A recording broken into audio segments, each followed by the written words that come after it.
Excellency Deputy Prime Minister Nam Ki-hong, thank you for your opening remarks, and thank you for your leadership in forging a strong partnership between Korea and the World Bank Group. Good morning, distinguished guests, fellow participants, and colleagues. On behalf of the World Bank Group, it is my great pleasure to welcome you to this, the third Global Innovative Growth Forum, co-hosted by the Ministry of Economy and Finance of Korea and the World Bank Group. This year, the theme of our forum is New Challenges for Innovative Growth in the Post-Pandemic Era. Few countries would be better placed than Korea to host a discussion on how innovation can help countries generate growth post-COVID and recover from this crisis. Our partnership with Korea is centered on technology and innovation for development. This has been a very perceptive choice, and I want to thank the government of Korea for its foresight in supporting the strategic orientation for our work. I have to say this forum comes at a very critical time. The world continues to struggle with the health and economic impacts of the COVID pandemic, including the uncertainties and concerns caused by yet a new variant of COVID. We know that there's a global recovery underway.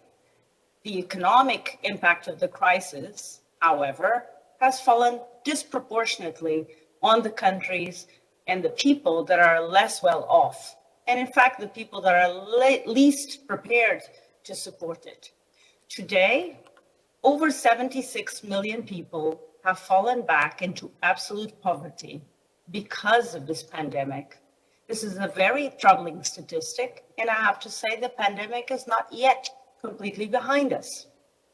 The challenge for all of us is to help countries engineer a robust recovery and begin to reverse the damage of this pandemic. It will take time to reverse, especially in countries that depend heavily on services such as tourism.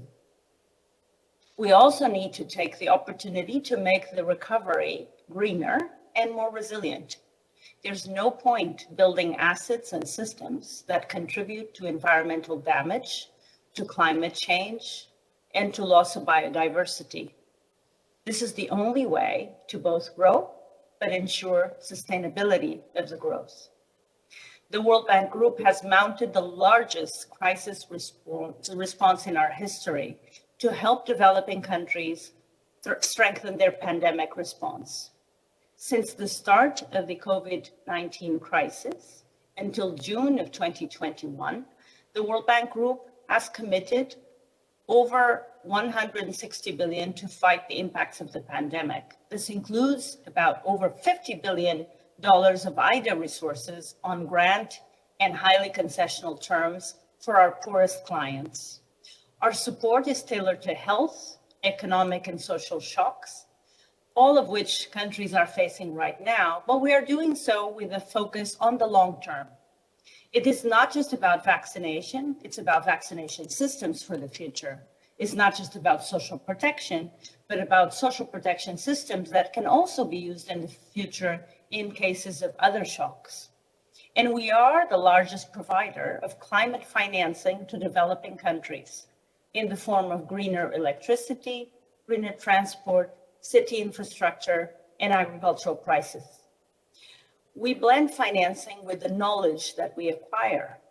Countries need new and innovative ideas to meet the evolving challenge brought by COVID, but also the longer-term opportunities of strong engines of productivity and growth. And here is where our partnership with Korea comes in.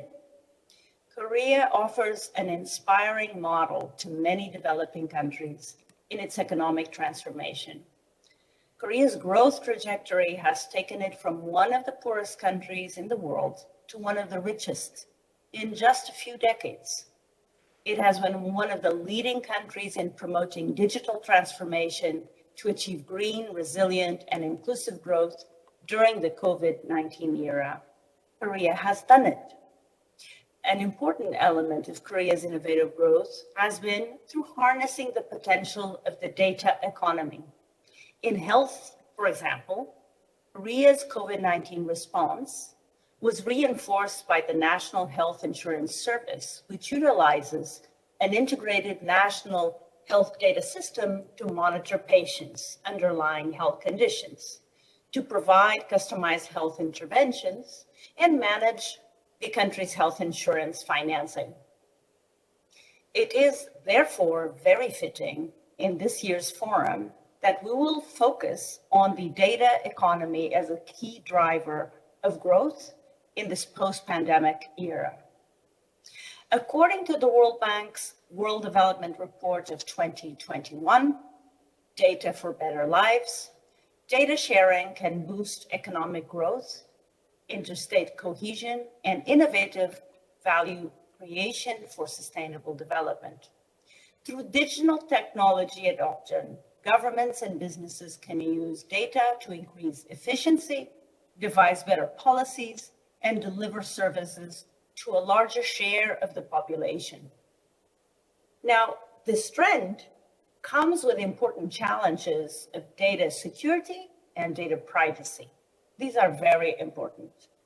Data needs to be accessible to prevent data control that leads to monopolies and widening inequality.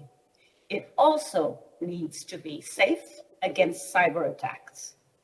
And as consumers and businesses continuously generate new data, they need reassurance that their privacy will be protected. Korea is rapidly gaining substantial experience with these data regulation issues, which will also be relevant to many other countries, developing and developed alike. Let me close on a note of partnership. I visited Korea last month. This was my very first visit to the Asia Pacific region in my new role as Vice President for the World Bank for East Asia and Pacific. I had the privilege of meeting with high-level officials from the Ministry of Economy and Finance and with the Prime Minister's office. I reaffirmed our very strong commitment to the partnership the World Bank Group has with Korea, and I was pleased to hear Korea's strong support for the World Bank Group, including the International Development Association, and that is our fund that provides concessional financing and grants to the poorest countries in the world. Almost 60 years ago, Korea and our International Development Association signed the first $14 million loan to support a railway project in Korea.